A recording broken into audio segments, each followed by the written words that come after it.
इधर की इतनी हिम्मत कब से हो गई कि शेर का रास्ता रोक सके? इधर नहीं, सांड, जंगली सांड। और जब जंगली सांड शेर के सामने आ जाता है तो शेर भी दुम दबाकर भाग जाता है। लेकिन इस बार ये जंगली सांड तुम्हें भागने का मौका भी नहीं देगा। तुमने मेरे भाई के जितने टुकड़े किए हैं उससे कई ज्यादा टुकड़े मैं तुम्हारे शरीर के करूंगा। सांड की खाल पहन लेने से गिदड़ की जात नहीं बदलती परशुराम।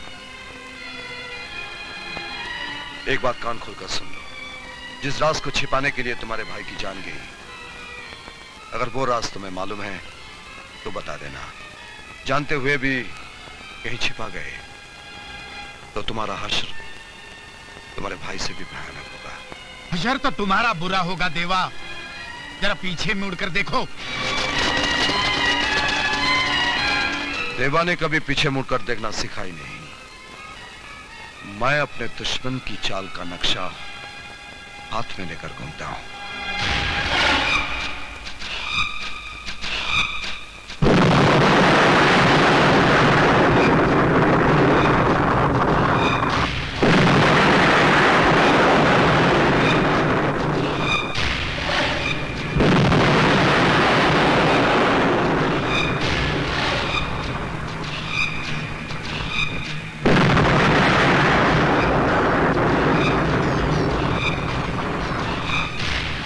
जो माचिस की तिली की आग में हाथ चला बैठते हैं, उन्हें सूरज की आग से हुक्का नहीं सुलगाना चाहिए। आइंदा जब शेर का शिकार करने निकलो तो आंखों से भाई की मौत के आंसू पोंछ कर निकलना, वरना तुम्हें पता ही नहीं चलेगा कब शेर सामने आया, झपटा और तुम्हारा शिकार करके चला गया।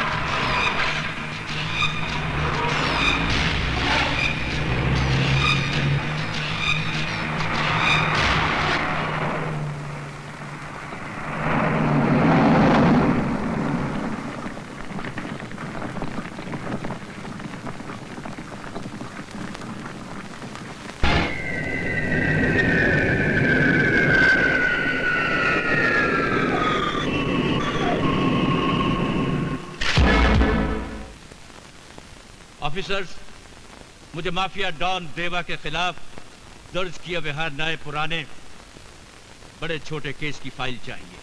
सर, माफिया डॉन देवा के खिलाफ किसी भी पुलिस थाने में कोई भी रिपोर्ट दर्ज नहीं है। What do you mean? आप कहना क्या चाहते हैं कि वो कोई गुनाह किए बिना इस शहर का डॉन बन गए? सर, गुनाह तो उसने बेशक किए हैं। अब जैसे प्रजापति के कत्ल का केस दर्ज हुआ है, पर उसमें देवा का नाम हमारे रिपोर्ट में न दर्ज हुआ है, न किसी ने लिखाया है और न ही किसी ने बयान दिया है।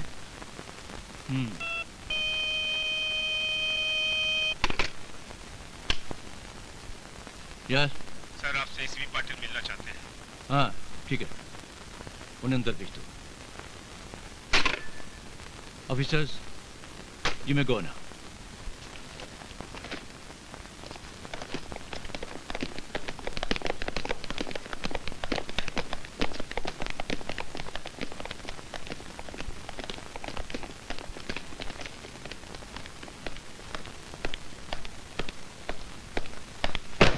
ACP Patil from Traffic Department, sir.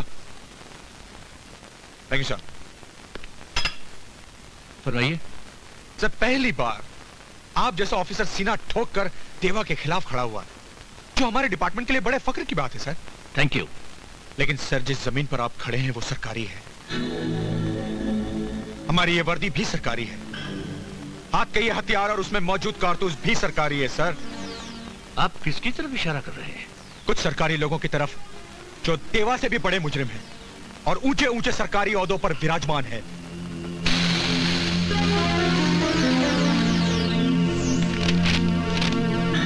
हकीकत जानने के लिए आपको देवा के पहले गुनाह की फाइल खोलनी पड़ेगी, सर। लेकिन जरा सावधानी से।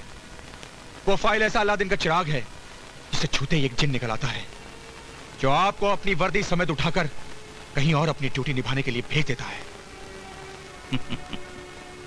Let me tell you something, Mr. Patel. सरकार को भी हमारा तजुर्बा बहुत पुराना है। सब जानते हैं कि मलिक का फर्ज ईमानदारी और सच्चाई का वजन इतना है कि किसी भी जिन के उठाए नहीं उठने वाला। फाइल तो मैं बेशक खोलूंगा ही, लेकिन कुछ सरकारी लोगों को अपनी इस वर्दी की आबरू का अदब सिखाकर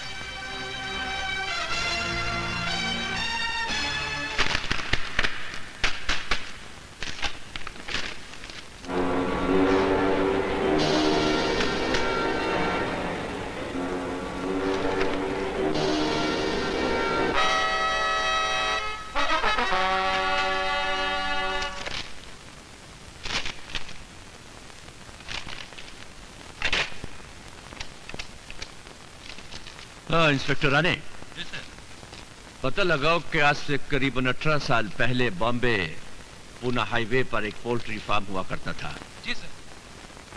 जिसका मालिक भंडारी नाम का एक शख्स था, और कुछ महीने पहले उसका कत्ल हुआ। ये क्या गड़े मुर्दे उखाड़ रहे हो कमिश्नर? 18 दिन हो गए मेरे भाई का कत्ल हुए और आप 18 साल पहले की फाइल खोज रहे हो। जिस शहर में जिंदा आदमी गवाही देने से इनकार करते हैं, वहां मुर्दों के बयान से ही छानबीन करनी पड़ेगी। छानबीन? छानबीन की जरूरत क्या है, जबकि आप खुद चश्मदीद गवाह हैं? गिरफ्तार क्यों नहीं करते? अपनी गवाही के दम पर अगर मैं उसे गिरफ्तार कर भी लूं, तो कल कातिल छूट जाएगा, क्योंकि कोर्ट पुलिस वालों की गवाही मंजूर नहीं करती है।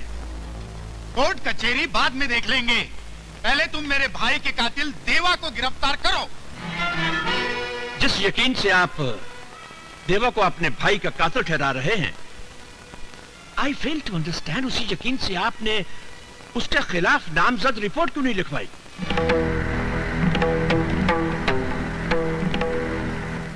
रिपोर्ट? इसलिए ये फाइलों का गोदाम बढ़ाने के लिए? पहले भी कई रिपोर्ट इन फाइलों में पड़ी सड़ रही है। क्या मेरे भाई का केस भी इन फाइलों में दफना देना चाहते हो? फॉर योर काइंड इंफॉर्मेशन, ये फाइलें सड़ नहीं रही हैं। ये फाइलें गुनहगारों की कहानियां हैं जिन्हें हम सुराग के लिए इस्तेमाल करते हैं। और ये बात मैं आप पर साबित करके रहूंगा इस फाइल से कि देवा के पहले गुनाह की डिटेल्स में यकीनन प्रजापति के कत्ल के पीछे कौन सा मकसद था। और शायद ये वजह भी हाथ लग जाए कि आप उसके खिलाफ रिपोर्ट लिखवाने में इतना कतरा क्यों रहे? कतरा तो आप रहे देवा को गिरफ्तार करने से, और गिरफ्तार कर भी कैसे सकते हैं, क्योंकि आपका पूरा डिपार्टमेंट बिका हुआ है, यहाँ तक कि आप भी देवा के ताश का एक पत्ता है, पत्ता। आई बेग योर पार्डन, ये सरासर झूठ है। ये सच है, आप देवा के खास आदमी हैं और उसी के रहमो करम पर आपका यहाँ ट्रांसफर हुआ है। It is nothing but a naked lie. झूठ है ये। अच्छा, ये तो सच है ना कि आपकी बेटी विजय नाम के लड़के से प्यार करती है? यस, ये सच है। और उस विजय का देवा से जायज या नाजायज रिश्ता है? रिश्ता? इम्पॉसिबल। यकीन नहीं आता ना? कमिश्नर, मेरे भाई के कातिल को छोड़िए, अपनी बेटी की मोहब्बत की छानबीन कीजिए।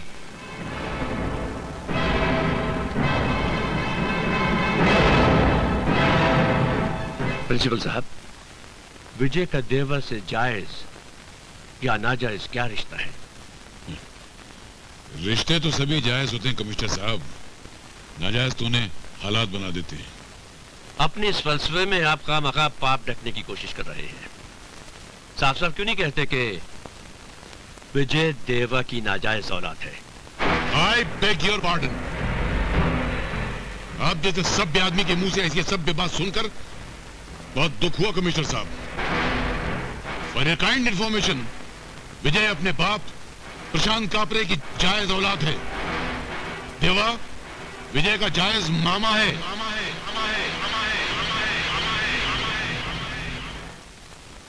ये अचानक आपको विजय में क्या बुराई नजर आ गई? आपको वो पसंद था ना डैडी? उसकी अच्छाइयां जब तुमने गिनवाई थी तो यह खासियत बताना भूल गई थी कि वो इस शहर के डॉन देवा का भांजा है। डैडी, डैडी विजय ने ये रिश्ता अपनी मर्जी से तो नहीं चुना। इसमें विजय का कोई दोष नहीं है। तो फिर इसमें कसूर तुम्हारा है कि तुम कमिश्नर ऑफ पुलिस मलिक की बेटी हो, और ये तुम अच्छी तरह से जानती हो कि ये कमिश्नर यानी तुम्हारा बाप अपने फर्ज पे सब कुछ कमाल कर सकता है, यहां तक कि अपनी बेटी को भी।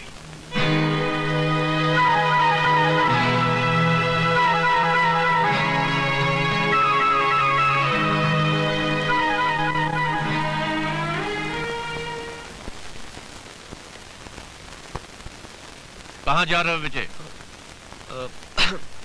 अंकल, वो अनीता आज कॉलेज नहीं आई? अब वो कॉलेज जाएगी भी नहीं, और तुम भी उससे मिलने की कोशिश मत करना। मगर अंकल क्यों? इस क्यों का जवाब तुम्हें देवा से मिलेगा। देवा का मेरी दुनिया से कोई ताल्लुक नहीं है अंकल। मामा है वो तुम्हारा। वो तो अच्छा हुआ कि मुझे पहले ही पता चल गया, वरना ये कमिश्नर कन्यादान करके अपनी बेटी को तुम्हारी दुनिया में भेज देता तो देवा के हाथ कठपुतली बनकर रह जाता। निकल जाओ यहां से। तो आप अपना जोर घर के अंदर अपनी बेटी पर आजमाने लगे? हाँ, वर्दी का असर तो तुम्हें एक दिन बेशक देखना ही पड़ेगा देवा, लेकिन विजय जब तक तुम्हारे खानदान की औलाद कहलाएगा, अनीता का नाम उसके साथ नहीं जोड़ा जाएगा। विजय और अनीता जब तक एक दूसरे से प्यार करते हैं, पुलिस डिपार्टमेंट का एक आदत कमिश्नर तो क्या, पूरे मुल्क की पुलिस फोर्स भी उन्हें जुदा करना चाहे तो देवा उन्हें जुदा होने नहीं देगा। इसे मेरी सलाह मानकर अपना फैसला बदल दो कमिश्नर। कहीं ये सलाह देवा की ललकार बन गई तो तुम्हारे लिए बहुत मुश्किल हो जाएगा commissioner. How dare you say that to me? You!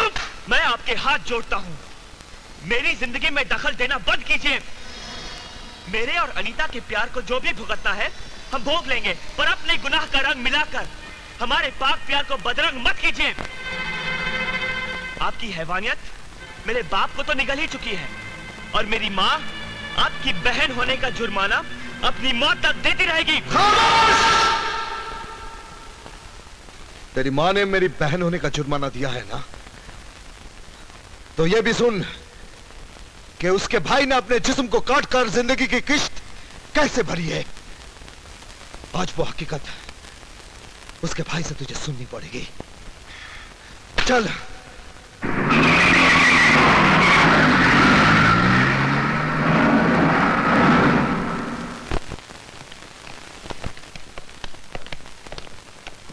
बैठो।